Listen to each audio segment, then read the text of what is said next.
मुझी ईद जो चंड मिठा आही तू तोखे हर दुआ में रब का घुरियो मुँह मौला मिलाईंदो तोसां तॾहिं मुंहिंजी ईद थींदी तोखां सिवा ए जानी कहिड़ी ईद थींदी मुंहिंजी ईद जो चंड मिठा आही तू तोखे हर दुआ में रब का घुरियो मुँह मौला मिलाईंदो तोसां तॾहिं मुंहिंजी ईद थींदी तोखां सिवा ए जानी कहिड़ी ईद थींदी। असांजे प्यारे दोस्तन फरमाइश कई है अनिल कुमार बादलानी साहब की फरमाइश है शहर मिठी पांचा कॉलोनी का सिकंदर नोड़ियो साहब उनकी फरमाइश है गोठ नबीसर का फजल समूह साहब की फरमाइश है शहर बदीन का हाशिम गांगरो साहब की फरमाइश है। मानू ईद जो चंड प्या दिसंदा दिसी चंड हिक देखे मुबारकूं दींदा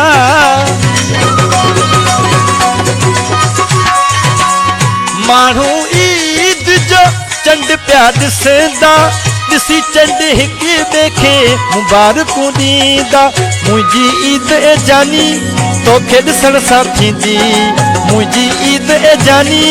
तोखे ॾिसण सां थींदी मौला मिलाईंदो तोसां तॾहिं मुंहिंजी ईद थींदी तोखां सिवा ए जानी कहिड़ी ईद थींदी। थर माशूक स्टूडियो में असांजी हिन वक़्तु रिकॉर्डिंग थी रही है असांजो प्यारो दोस्त प्यारो रिकॉर्डिस्ट भा नज़ीर अहमद हिंगोर जो साहब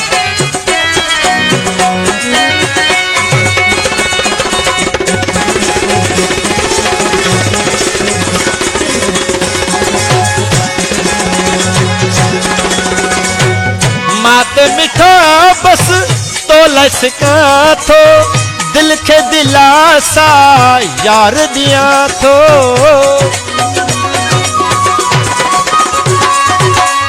मात मिठा बस तो लसका थो दिल के दिलासा यार दिया थो रो न चरिए दिलड़ी दिलड़ी नेठ ईंदी रो न चरी ए दिलड़ी हू दिलड़ी नेठ ईंदी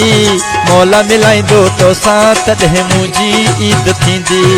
तोखां सिवा ए जानी कहिड़ी ईद थींदी।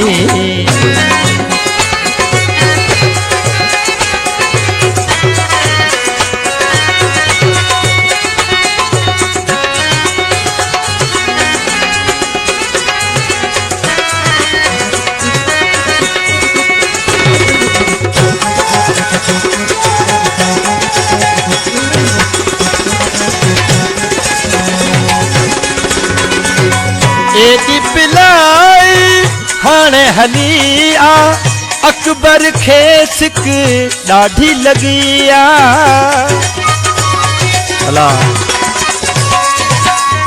एडी पिलाई हाणे हली आ अकबर खे सिक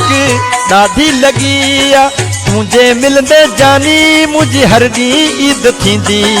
तुंहिंजे मिलंदे जानी मुंहिंजी हर ॾींहुं ईद थींदी मौला मिलाईंदो तोसां तॾहिं मुंहिंजी ईद थींदी तोखां सिवा ए जानी कहिड़ी ईद थींदी मुंहिंजी ईद जो चंड मिठा आहीं तूं तोखे हर दुआ में रब खां घुरियो मुंहुं मौला मिलाईंदो तोसां तॾहिं मुंहिंजी ईद थींदी तोखां सिवा ए जानी कहिड़ी ईद थींदी।